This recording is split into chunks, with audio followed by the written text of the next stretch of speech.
Yo, welcome back to this thing, and sorry in advance for the 30-minute post. This is just, there's so much stuff I want to do in this part and I want to finish in 18 parts, so that's why I do so much. To the people that are new from the Odyssey videos, I want to explain what I'm doing here.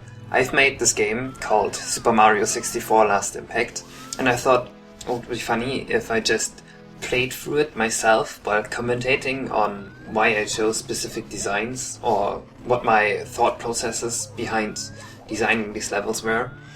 Right now I'm collecting secret stars in this part.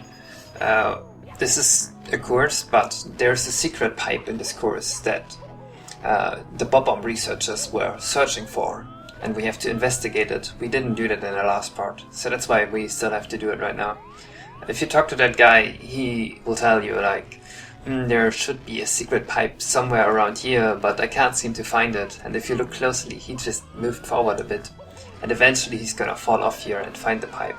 But we are there before him, and we just go in the pipe. And find the secret level. This is the second... how's it called? Cloud Flower power-up level? I think I just called it... Over the Rainbow or something like that, Over the Clouds. We use a new version of the slider theme. At first I wanted to use a melee remix of the song, but Dobby Meltfire said, there are so many instruments, I'm just gonna make a remix for you by myself. So this is Dobby Meltfire's version of the slider theme in a kind of orchestral remix. I was a bit slow in the beginning, so I have to be careful now not to get burned, otherwise I can't catch the ship anymore. I'm dead. Alright, next try.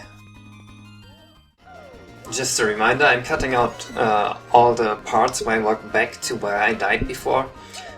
So I'm back here without you having to suffer through me walking through the level again in the beginning. This level is a bit insane with the difficulty. I think it's the second most difficult level in the game, and some people already said that the game was too difficult. The SM64 enthusiast thought it was a bit too easy compared to other ROM hacks. I think I found... like, I tried to make it so difficult that anyone could beat it with 80 stars, but beating it with 130 stars was a real accomplishment. So I think that all the people that tried to get all stars had a really hard time with it. And maybe the ones that only went for 80 stars found it easy. Though the boss levels were a bit difficult.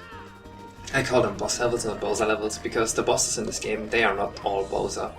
Only the first one so far was Bowser. And what is up for the second and the third level, you will see the second level in the end of this part.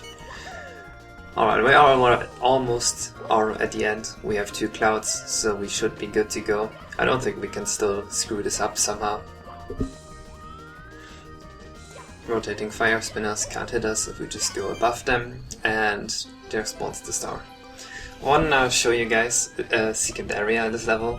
I've showed it in my Easter eggs level, but I just want to show it again because I think it's a cool hideout for a secret up there. You only get there if you leave at least 1 cloud. And up there is a sign that explains how to open the green gate in course 4. Or was it course 5? The space course. I actually forgot the order in my courses. Next up we have probably everyone's favorite side level. I think it's my favorite side level. Nice visible wall. Anyway, the level is right over here. You just have to break in this door that has the mark on it. And we enter this room. Full with all kinds of Nintendo gadgets. Let's get a bit closer because it's kinda hard to see from here. Right there you see the Mario core, you see a bunch of trading cards, you see the N64, the question mark block, more games, Banjo Free, Melee, the GameCube, these collector's edition NES cartridges, Rob playing Super Mario Bros. Well, he's a bit inanimate, so he's just kinda AFK. Mario Kart trophies, the Mario 64 box, Nintendo Ultra poster. I think this is really cool. The Paper Mario poster. And Chao in Space from Sonic Adventure 2. that was a picture that was all over City Escape, and you could just see it everywhere. And this is where we enter the actual level. The secret desk. The floor is lava, basically. So, how did the idea for this level start? I think this is one of my favorite stories for a level idea. Back when I was in school, whenever I finished a test, I would just be bored and like stare at nothing in a classroom, and I had to find a way to entertain myself. So I placed all my school gadgets on the desk and arranged them in a way that I would feel that would be fun for a Mario level, because I really liked Mario even when I was a kid. And if you sat next to me in school for a long time, you would recognize all these things out of my school bag. This calculator, by the way, this calculator works. And there are some Easter eggs with this calculator. I'm gonna show you one. First clears. If we enter 2, 6, 7, 2, which is the exact amount of coins that are in the original SM64, it will give us a coin. Yeah, I pressed equals, so now there's not 2672 anymore because we multiplied it with 77, I think. There are a few more coins up here. I didn't destroy my school gadgets like this. Well, not all the time. but I kinda wanted to, but then I realized, hey, that's probably not a good idea. Oh, please don't die. Thanks. Just 2 more coins. They're both around here. Don't get killed by the Goomba. These jumps are a bit difficult, so you have to be careful, because if you fall down, you can fall into the lava, and you only have 6 health, so falling into lava twice means you are dead. Red coin is just down here, and that's the entire star. I don't think we can still die. Yeah, we got this. Oh yeah, right here on the ground, you see again the numbers. Those are the coins in each course of Mario 64 that together add up to 2672, which is what we put into the calculator.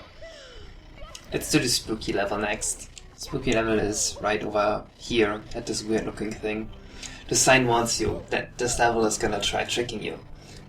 You could argue this is a bit unfair level design, but I think since there's a warning in front of it, it's kinda okay. Just, you know, you have to be careful. And even if you die once, then you immediately respawn in the beginning. You'd only lose a life, and lives aren't invaluable unless you look out for your game over card. These sections, they are from Galaxy. You have to go really fast. You don't grab the ledge because otherwise you die like that. Alright, next try, but this time without the ledge grab, please. This section is a bit difficult. You don't have to actually be 100% perfect all the time, but you have to be pretty fast. These coins again, they are boosts in reality. The original boosts, they only get semi-transparent. These ones get fully transparent. You see on the ground, there are these spots, and on these spots you can actually walk into the walls. The sign tells you that there are coins inside the walls, or it gives you a hint at it, so it's not as bad as it looks.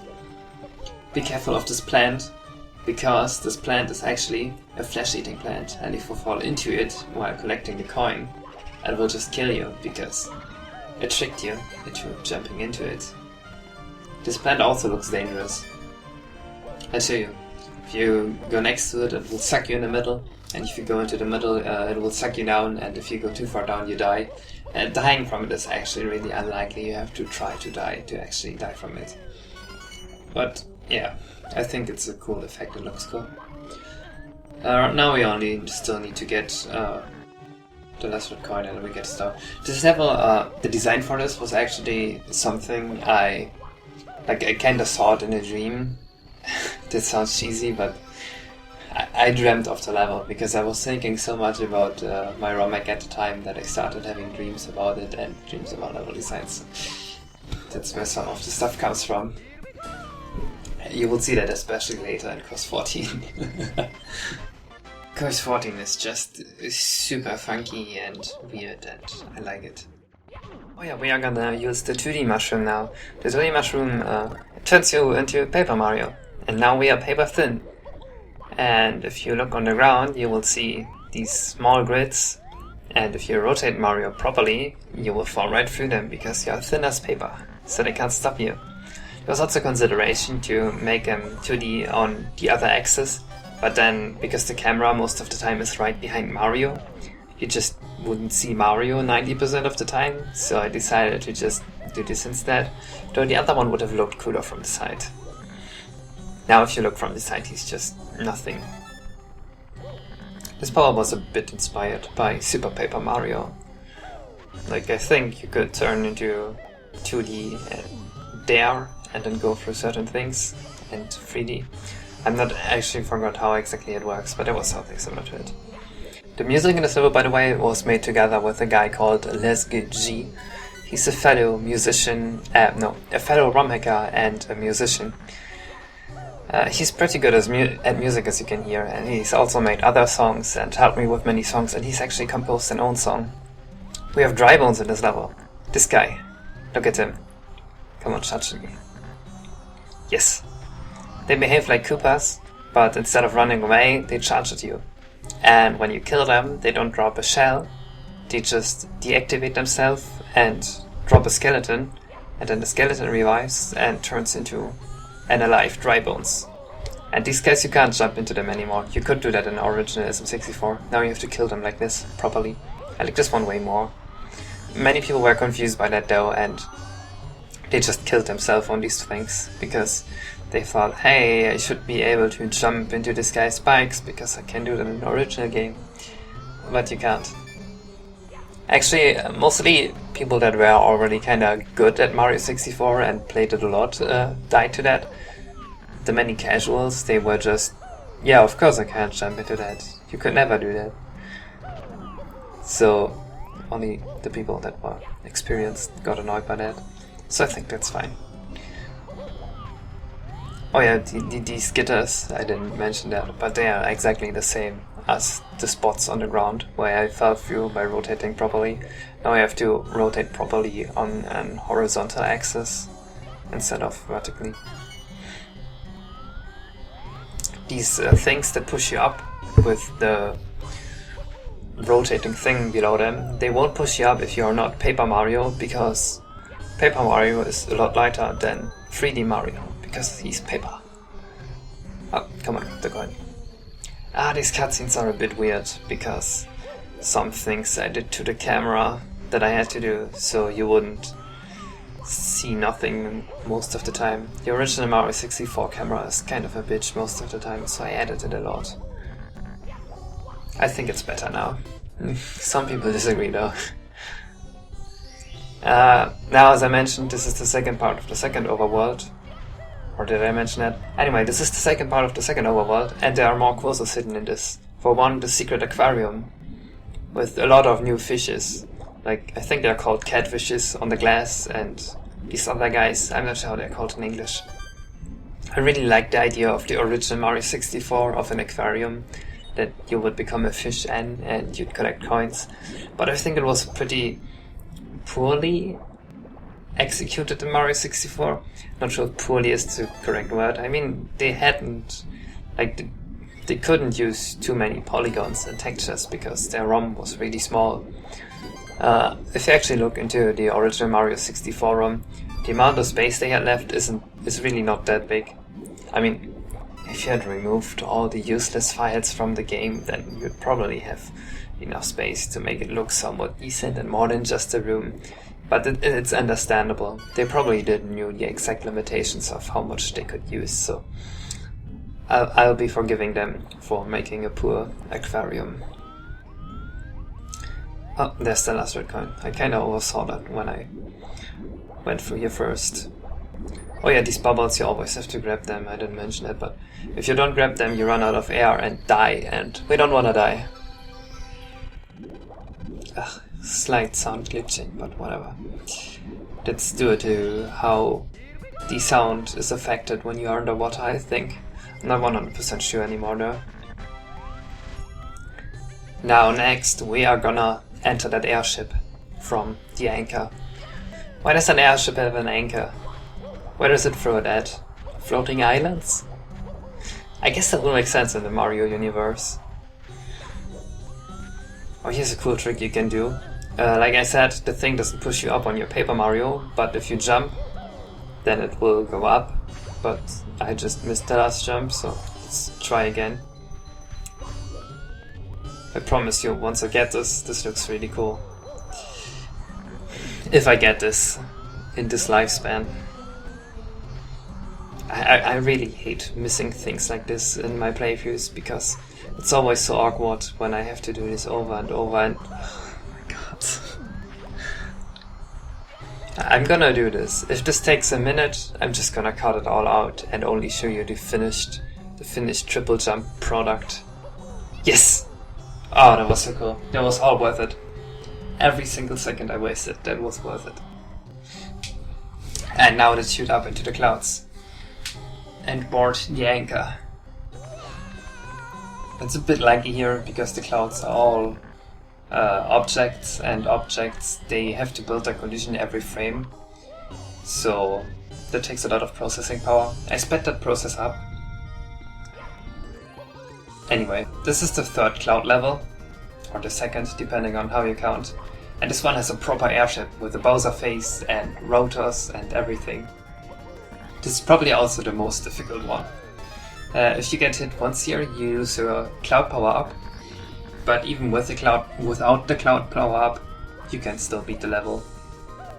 The airship again is an object, so kinda like you. I actually divided the airship into 6 separate objects, so that the game would only load the collision of one object at a time, so it would lag less, but sometimes 2 of them are being calculated at once, so it lags a bit. Oh god, I don't think I'm gonna make it back to the airship. I could still make it up to the vines and then finish, because that way you don't really need the airship except for the finishing push. Never mind, I'm not gonna wait for the airship, I'm just gonna do that. Alright, we are back here, and this time I'm gonna get it for sure. Never mind.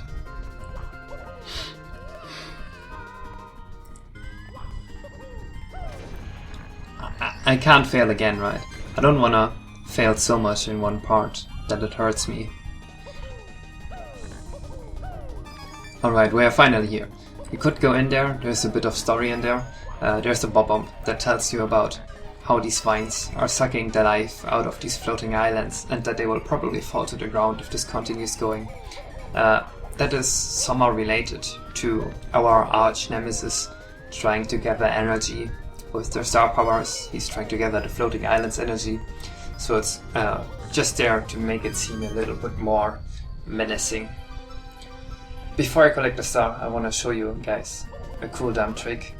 Again, I love cooldown tricks, because I changed the physics in this game to work with, how's it called, inertia. You can do something cool with these rotors because they are so fast. Let's walk to the outer rim. Alright, we are almost at the outer rim. Never mind, I'm just gonna wait here and finish the lab of shame to get the star. While I wait for a minute, I'm just gonna answer some of the questions that people ask me again. Someone asked me, how do you stay motivated during working on a ROM hack? Actually, it's pretty difficult to stay motivated during working on a ROM hack. So many people quit before they actually finish anything. So what I always recommend people is to start out with smaller ROM hacks before you're sure, yeah, I wanna put 1,000 hours into working on something. Because that means you get more feedback, you have more experience, and the whole thing will be better and less painful. I think the reason so many people quit before they finish something is because they just underestimate the effort it takes to make a full game by yourself. Alright, I'm finally on the outer rim here, and now I'm gonna amuse the inertia. Yes! That was worth it. All the deaths I've had before and everything, that was worth it. Actually, I don't want to do anything more here. Let's just jump down, because that's faster than collecting the star again. Alright, we've done everything we wanted to do in this part of the overworld, so let's go back to the first part of the second overworld. That's a complicated name. I should have just called it City and Desert or something. We're gonna pay the second boss a visit now, finally. This is the last time we have to do in this part. Let's hope I don't die too much. When you first were here and talked to the Bob before you saw Peach getting kidnapped, he'd say something along the lines of, "Oh, you don't want to go without saying goodbye to Peach." So, yeah, that makes sure that you saw Peach getting kidnapped before you can enter the second boss level. The theme of this level is interesting. It's a shadow factory. You see the shadow right at the beginning? If you touch it, you die instantly. That's a jelly block. You can bounce on it and it will deform. Anyway, the shadow, also the shadow on the ground, is instant death. So I placed one right at the beginning so that if you didn't know what it was, you could play around with it and instantly die and then know that you shouldn't be touching those. So once you get further into the level, you won't find that out the hard way. I mean, obviously you're still gonna lose a life, but you aren't gonna lose your progress because you had no progress. That's just great. What was I even trying to do? Come on, I can't be game overing in my own playthrough. Again? Again? Oh my god. I need to stop doing stupid stuff like this. Okay, this time for real, I'm not gonna die again. I really don't want to game over in my own playthrough. I'm gonna get that coin last and just get the star now so that I can save the game because I'm not sure how many lives I have right now. So that I don't game over and lose my progress because I usually don't save. At the gears here you have to be careful. If you move wrong you can get squished below them and then you fall down and die. So make sure you don't jump into the walls, but instead jump onto the slopes like that and you are basically safe to go. Once you figure out that you shouldn't be getting squished, it's actually really easy. Right here we can just YOLO jump down because we have 6 health. We don't care about losing 2 because we are collecting red coins anyway. And there isn't really anything in this level that damages you except for the instant death things, so taking damage really doesn't matter. These jumps are actually kind of difficult because these things go down, so you have to jump further than you'd think. This time I got a double jump so I didn't die again like last time. Oh, this is a cool effect, the shadow. I actually wanted to make it so that Mario's shadow was also projected onto the wall. But I guess I forgot about it or was too lazy. I should have done that, that would have looked so sick. Right here, the drill stairs or something, I don't know what to call it. They are actually consisting of, I think, 3 parts, because if I didn't put them into 3 parts, we'd have that problem with the collision being too big again, and then the game would lag here, so that's a lag prevention strategy. They should have done that in Dire Dogs with the Bowser sub too, would have been smarter. Then the sub probably wouldn't lag as much. Here you have to be careful, you can very easily fall down. Just like that. Great. But we can just walk back up. Alright, I really don't want to fall down again. I think I'm just gonna be a bitch and use the easy way, which is these 2 blocks. You could get a 1-up there, but whatever, I don't want a 1-up. I don't intend on dying again, I don't need 1-ups. Careful. Alright. You have to make sure not to jump into the shadows here, because there are some shadows again. But I think up here there are only these 3 on the very top, and then we are basically safe. Also there's a checkpoint flag over there, so once we touch that, we don't have to worry about having to do all this over again. I actually don't really want to fight the boss with 2 health, because the boss actually does damage. Let's see, can I kill myself in a funny way? Haha, what a funny way to die. Alright, one last time, we have to walk back into this level. It's probably the 10th time I'll walk back into this level, but I would cut that part out, so you guys don't have to suffer through me using this cannon over and over and over. And we will spawn right back up here. And now a fully white room. Do you guys remember where else a fully white room was? And the key is out in the open, we just have to go there and get it, right? It's just long jump at the key. Oh no! What happened?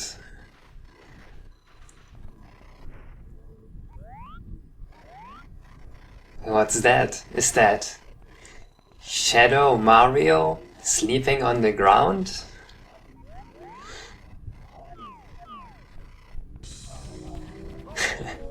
Yeah, this fight is really inspired from Ocarina of Time. You can tell, I guess. I'm not actually sure what the best way to beat him is. I just do moves and try to outspace his moves, so he doesn't hit me, but I hit him. But it's difficult. He's really agile. He can do all of Mario's moves. He copied most of his movement values over from Mario. Oh god, this is actually dangerous. He also has 6 health. I think ground pound is really good. It seems to work. Oh, and he has some extra moves. He can go into the ground and become a shadow just like that. And he can throw black circles at you, like the ones in the beginning. But his ones only stuck you to the ground, because if he could one-shot you, that would be a bit unfair, because he's off camera. Yeah, like that. They stuck you to the ground. Again. Okay, that's it. We won. Shadow Mario is down, and we get the key. And this part is finally over. I'll see you guys next time. Until then.